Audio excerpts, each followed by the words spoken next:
Hey everybody, this is Tom. Welcome to Driftless Oaks. Today I am in the blue paddock, which is named that because it's behind our blue barn. And we've got a pen back here that is really overgrown. You can see the red paddock over there. I cut that. I just added another cut with the lawnmower. And it's shaping up really good. Burn pile in the middle, of course. Back here we have our blue paddock. So in this pen, they had sheep in here last, so it isn't as overgrown as the red paddock, but it's starting to get there, and we really need to brush hog it and cut it. So got a couple of spots I'm going to start first. Holy smokes, look at this guy. It's taller than me. I am not level with it, of course.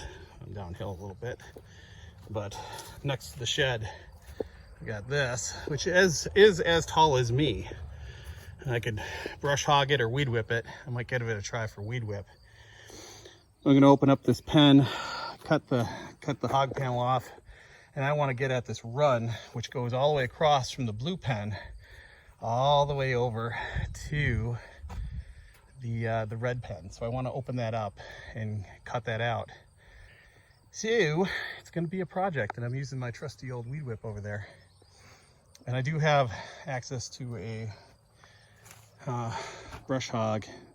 I should probably use that, but I'm stubborn today. So here is the plan. Here's the project. A little different from cutting grass in the urban landscape, but it is beautiful here. It's a little warm. I'm glad I'm in the shade at the moment. Gotta go get a drink of water, but I'm gonna start cutting this.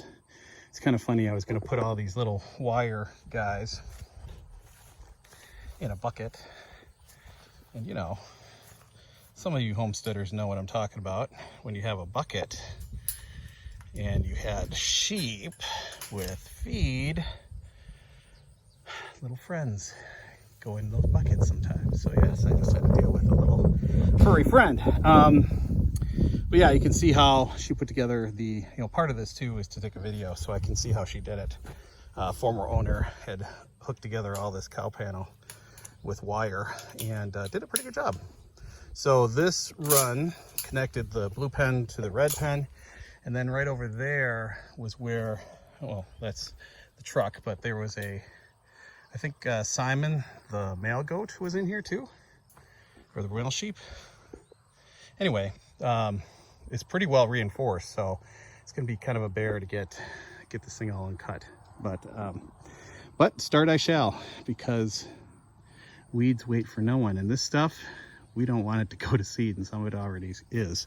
So we don't need those kind of seeds filling up this blue paddock, because it's going to be a real mess to take control of. But yeah, this is all the property here, the back property of Driftless Oaks. So this tree line, and then through the tree line is another pasture back there, which is really cool.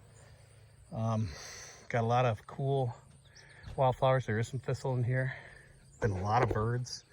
It's a beautiful piece of property. And if you look at the cover of smallscalelife.com, it was a picture shot from that fence looking that way with the clouds and everything. It was super cool. So anyway, that's the project here. Hopefully you're having a great weekend, not dealing with furry little friends, not dealing with weeds that are as tall as you are. But this is Tom from Driftless Oaks. This is kind of the before. We'll take a look at the after once we're all done. So learn, do, grow, be a little bit every day.